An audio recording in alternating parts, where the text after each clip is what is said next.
Angelo and Ozona and Sonora and all points in between. My name's Larry Marble. This is the 12:30 edition of Down on the Farm.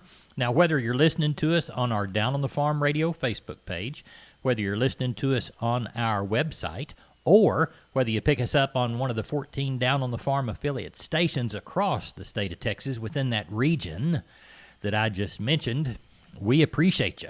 Now, let's take a quick look at ag weather. We're going to use the San Antonio region as our model.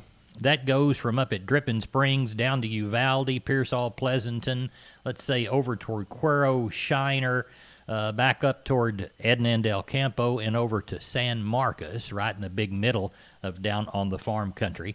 As we look today, 92 and 61, mostly sunny. Less clouds on Tuesday the 13th, 89 and 60. Wednesday the 14th, sunny, 91 and 64. Thursday, 91 and 60. Oh, maybe a passing cloud. Now, on Friday the 16th, a little cool front comes through, drops us from that 91-degree temperature down to 73 for a high and 51 the low on Saturday morning. Now, Saturday, sunny high, 80 with a low of 61. Sunny on Sunday, 87 and 63. Monday the 19th, 85 and 60. And Tuesday the 20th, 78 and 59. Wednesday the 21st, 76 and 60. So, neighbor, there is more than a week's worth of ag weather. So, it looks like we'll cool down just a little bit. And it'll be a nice week or a week and 10 days here in Down on the Farm country. Neighbor, let's take a look at grains and oilseeds and cotton first as they begin their trading days. Corn, higher prices out of the Sunday evening gate. Follow through so far Monday morning. December corn would appear to have its sights set on that $4 level, having come close to that mark overnight, while March through July 2021 have already scaled that peak. As we look toward beans, firmer trade across the soy complex, adding to Friday's settlement in soybeans, but not yet making new highs on the move. Soybeans received plenty of supportive data from the USDA on Friday to continue that rally, particularly if buying by China continues. Wheat markets higher at all three exchanges, with Kansas City and Minneapolis adding to Friday's gains, while Chicago shakes off Friday's losses. As we look toward cotton, neighbor, we see that today the market will assess what damage Hurricane Delta might have done to the crop. Also today, Columbus Day, thus weekly reports will be delayed today. So on Tuesday afternoon, USDA will issue another crop report at 4 p.m. Last week's numbers had the crop at 83% bowls open and 17% harvested, but then on Friday another round of export sales will be issued. It's hoped that China, beyond the Golden Week celebrations, will be more vibrant participant in the marketplace. Where has the Pioneer Audio Tour taken me now? I'm on the Yunke farm in a very important section called an impact trial. To explain the importance, we have to go back in time. 7 or 8 years ago, the seeds in this ground weren't even seeds. They were just ideas in the heads of pioneer breeders. Eventually, those seeds were narrowed down and tested and turned into seeds ready for the final stage of testing, an impact trial. Pioneer plants hundreds of impact trials for each potential product all over the country, all managed by farmers, to help replicate how these products will perform in local conditions. The ones that do well, next year they'll go through testing again. An impact trial. Another thing that makes Pioneer, Pioneer. You'll hear more from me later. For now, let your local Pioneer sales representative hear from you. Neighbor, as we begin to consider live and feeder cattle, we always take a look at meat movement to do so. Box beef prices closed lower on Friday. The choice down $194 at $214.06. The select down $328 at $199.82.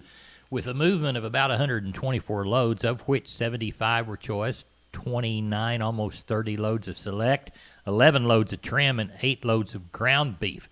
Now, the week's boxed beef price gave the market an opportunity to move a considerable amount of product, though.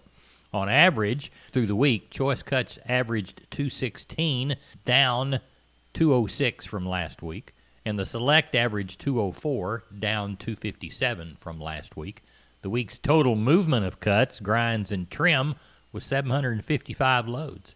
Now, today's cash cattle call steady to slightly higher as the packers have been aggressive the last 4 weeks in the cash market, buying nearly 100,000 head each week. Their supply is growing. Thankfully, there's a strong incentive for them to swiftly process, and box beef demand has been adequate and export demand very strong. Neighbor, now it's time for a state ag news break with the Texas Farm Bureau Radio Network. Kerry Martin is at the mic. Kerry, what's our topic?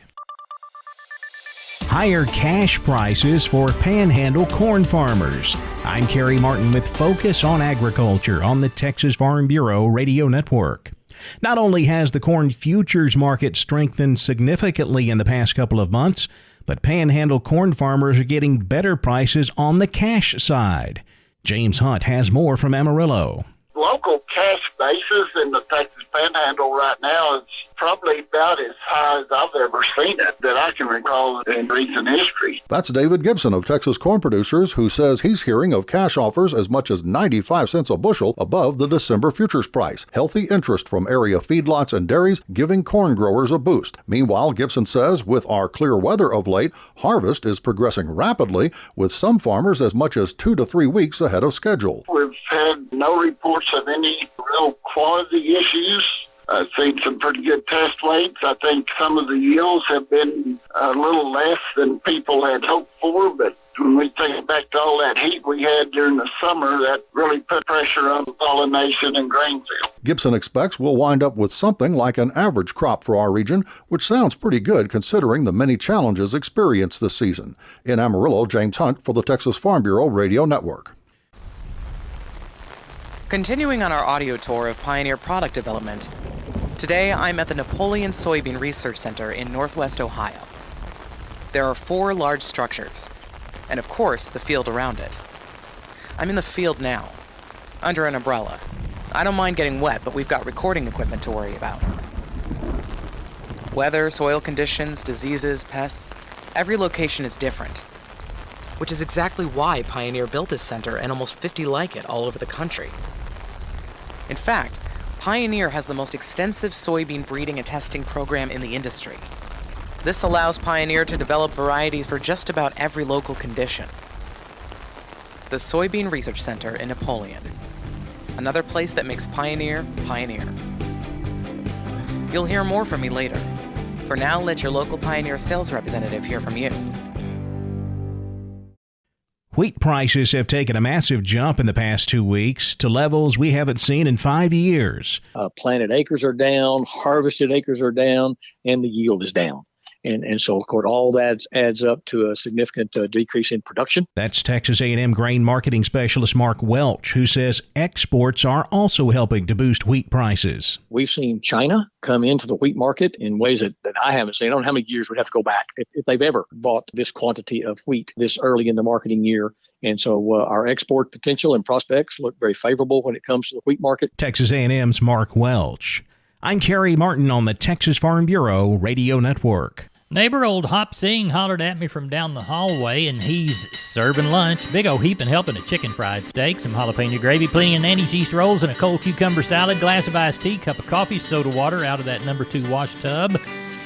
As much or as little as you prefer, we'd just prefer that if you're not going to eat, sit down and listen to Russell Heller from Lexington Livestock Commission Company. He had a sale on Saturday there in Lexington. Russell, talk to us about the results. Yes, sir. Has 796 total head with 92 cows. Let's walk the pens. All right. The packer cows, the thinner ones brought 25 to 36, and the better cows 37 to 56. On the 3 to 400 pound steering bull calves, 105 to 190, 4 to 5 weights $1 to 155, 5 to 6 weights 95 to 142, 6 to 7 weights 90 to 132. On the heifers, 3 to 400 pound heifers $1 to 150, 4 to 5 weights 95 to 135, 5 to 6 weights 90 to 128, 6 to 700 pounders 85 to 118. Good. What do we know for this next week? Yes, sir. One man's going to have about 15 black calves, and that's all that I know of so far. Well, that's a good start. Tell everybody how to get a hold of you if they want to come and buy something or got something to sell you. Yes, sir. You can get me on my cell, and that number is 979-820-7002. Where has the Pioneer audio tour taken me now? I'm on the Yunke farm in a very important section called an impact trial. To explain the importance, we have to go back in time. 7 or 8 years ago, the seeds in this ground weren't even seeds. They were just ideas in the heads of pioneer breeders. Eventually, those seeds were narrowed down and tested and turned into seeds ready for the final stage of testing, an impact trial. Pioneer plants hundreds of impact trials for each potential product all over the country, all managed by farmers, to help replicate how these products will perform in local conditions. The ones that do well, next year they'll go through testing again. An impact trial, another thing that makes Pioneer, Pioneer. You'll hear more from me later. For now, let your local Pioneer sales representative hear from you. Neighbor, when you hear milk cow blues on a Monday, it's time to head down to Beeville. You know, there used to be a dairy or two down there. I think there's still an Amish dairy down there, sells whole milk. Anyway, I digress. Let's go to Beeville Livestock, where Rodney Butler may have never sold a milk cow, but he sold some good beef cows that'll milk well and raise a baby calf. Rodney Butler, talk to us about the goings-on this last Friday. The old market's a little softer this week compared to it has been. It's been doing real well with the market, but it was a little softer this week, sir. Well, let's walk the pen, see what you drew. 475 head of cattle, 3 horses, and the sheep and goats. We had 1 goat. And the old market, it was sure enough softer this week than what it had been. Your 200 to 300 pound steers were $1.14 to $1.62. Heifers $1.04 to $1.43. Your 300 400 pound steers $1.30 to $1.78. Heifers $1.06 to $1.42. Your 400 500 pound steers $1.24 to $1.60. Heifers $1.12 to $1.26. Your 500 to 600 pound steers $1.14 to $1.36. Heifers $1.11 to $1.25. Your 600 700 pound steers were $1.11 to $1.26. Heifers were $1.02 to $1.11, and your 700 to 800 pound steers were $1.08 to $1.20, and heifers were $90 to $95. Packer cows, they were softer. They brought anywhere from 30 to 52 cents. Bulls brought from 52 to 74. Young stocker cows brought anywhere from 40 to 73, and bred cows brought anywhere from 370 to 550. And our pairs we had Friday brought anywhere from 800 to 1135, sir. What do you know that's coming this week? A big bunch of Beefmaster Cross calves coming. I know they're working this week. There'll probably be 200 of them. They're going to be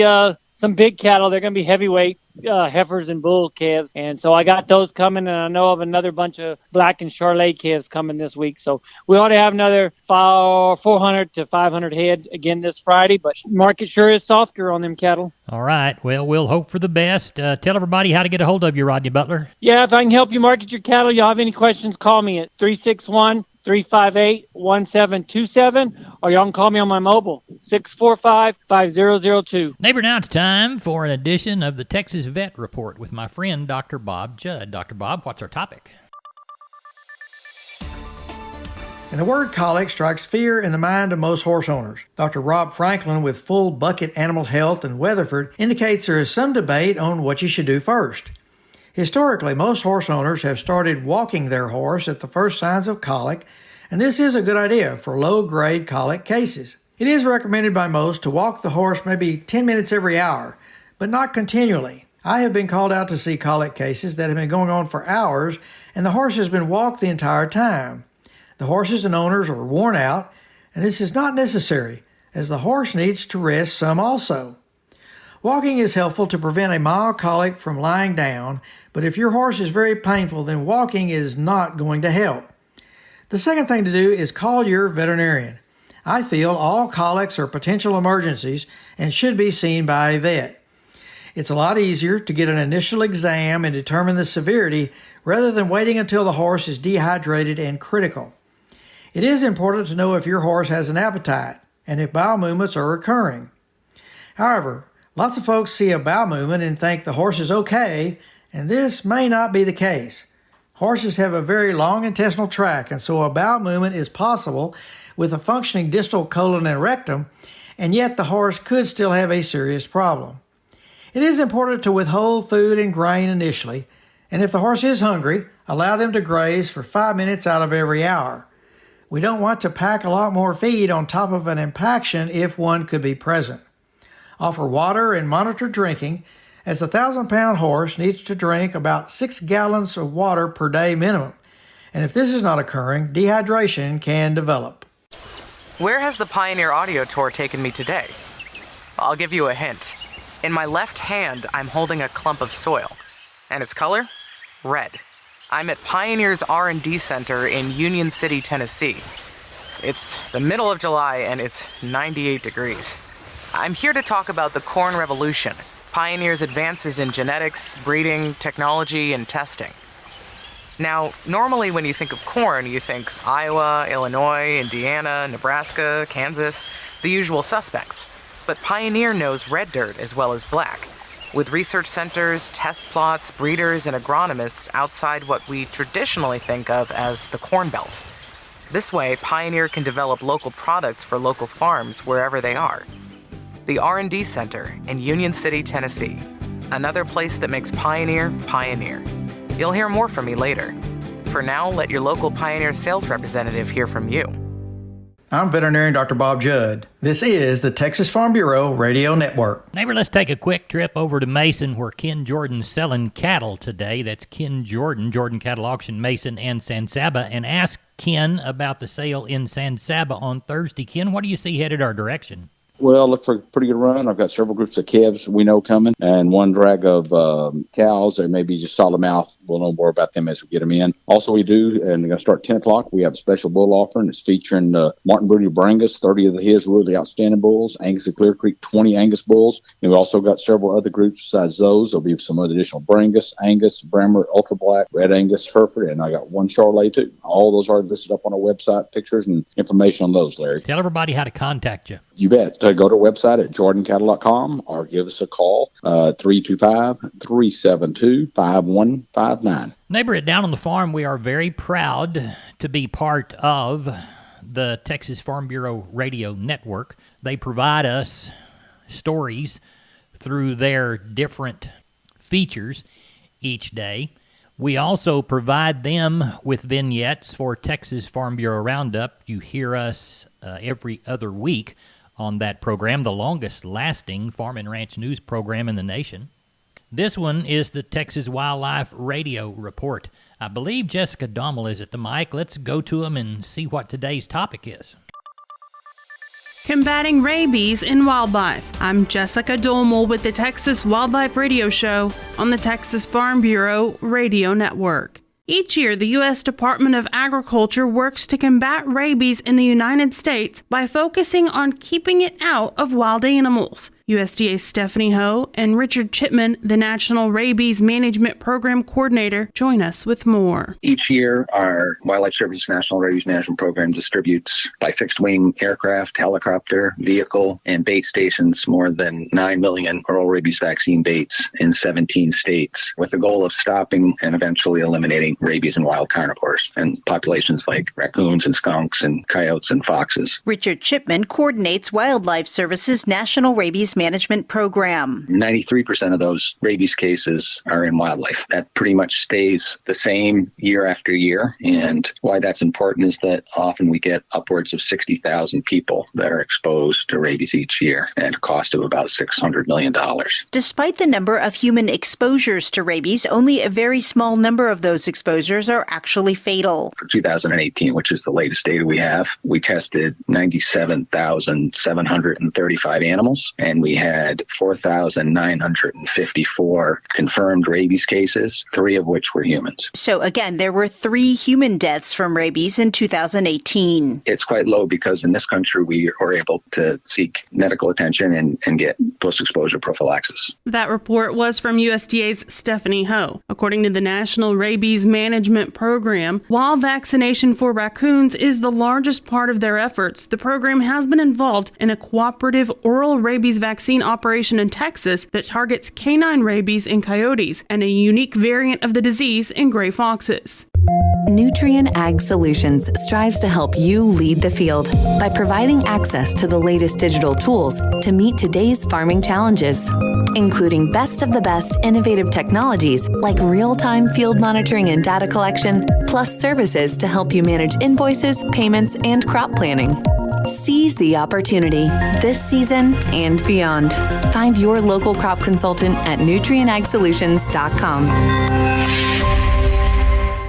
Now your class speaker, Sharpen Herbicide. Wow, thanks everyone. What a ride it's been. Dominant performance in desiccation and weed management, rapid dry down and defoliation while reducing regrowth, years of efficiency. And whatever our future fields hold, we'll always deliver that same premium harvest aid. Sharpen Herbicide, everyone. Your top harvest aid performer in any field. Always read and follow label directions. For the Texas Farm Bureau Radio Network, I'm Jessica Dolmore. Neighbor, when you hear cattle in the alleyway on a Monday morning, that means they're still shipping them out from that big sale they had this last week at Milam County Livestock Auction Cameron there on the Little River. I've got Kenny Mingus on the line. Kenny, how'd that sale turn out? Well, it went good. We wound up with a total of 2273, I think, Larry.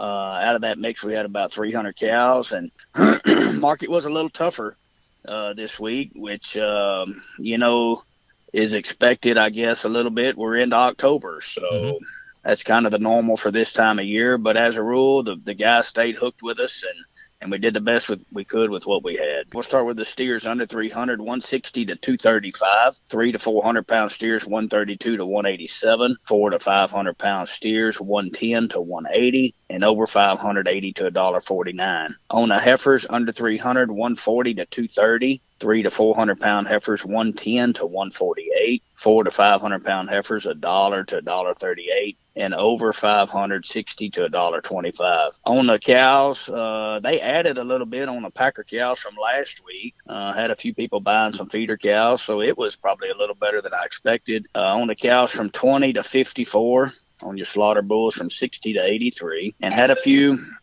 cow calf pairs that were really good. The young pairs on all of them, kind of on the pairs from 9 1/4 to 18.25, and on your bred cows from 450 to 13.25. So it sounds like you had a pretty good sale. What are you anticipating for this week's sale this next Friday? I really don't know, Larry. I mean, the phone's been a little quieter so far over the weekend and starting out today. We did have several big shippers last week. Had one man with 170 or 80 and several drags of 50, 60, So, we're working through some of these bigger drags of cattle right now. I think we'll have a pretty decent run. It is the Rockdale Fair this weekend, so that will be a few less cattle because of that, because of the grandmas and grandpas going to watch their kids and grand. But I think we'll still have plenty to choose from. Good deal. Kenny Mingus, Milam County Livestock Auction, Cameron. They sell them every Friday. Kenny, we'll speak with you Thursday evening. In the meantime, if somebody wants to rattle your chain, tell them how to do it.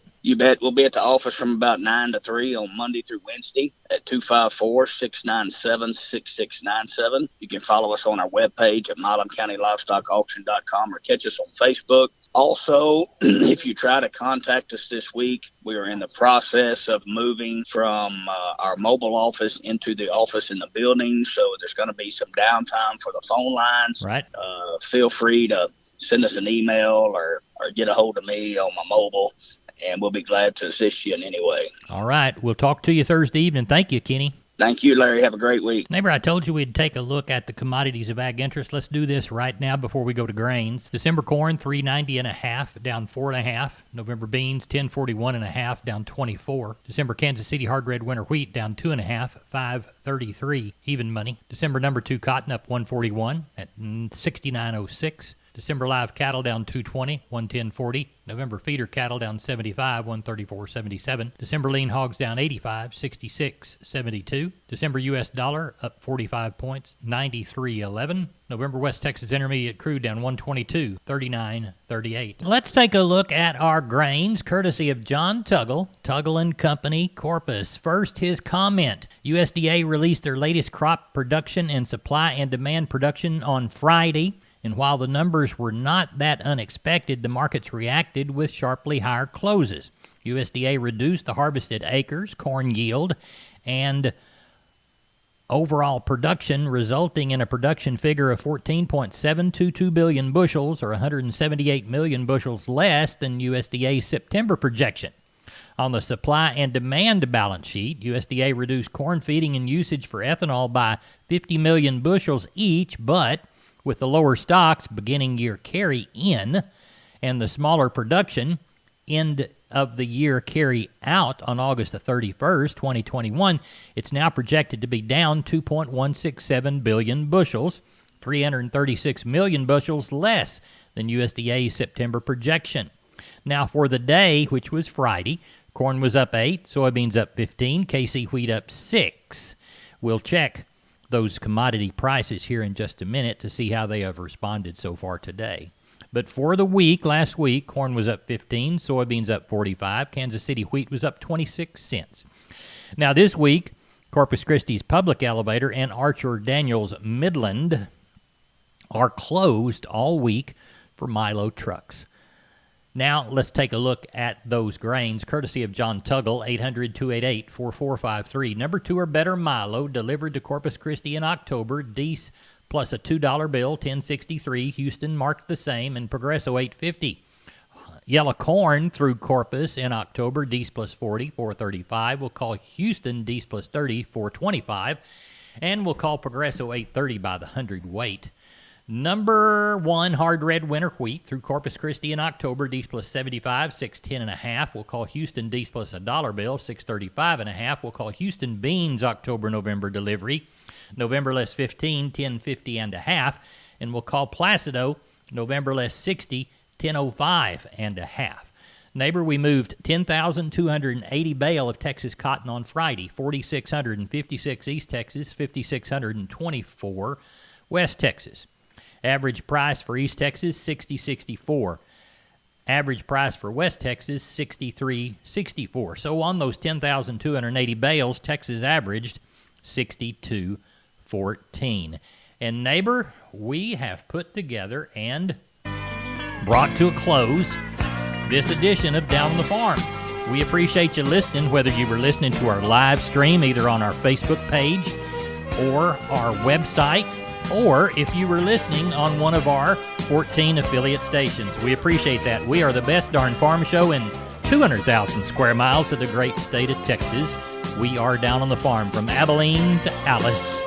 Good day, my Texas farming and ranching neighbors.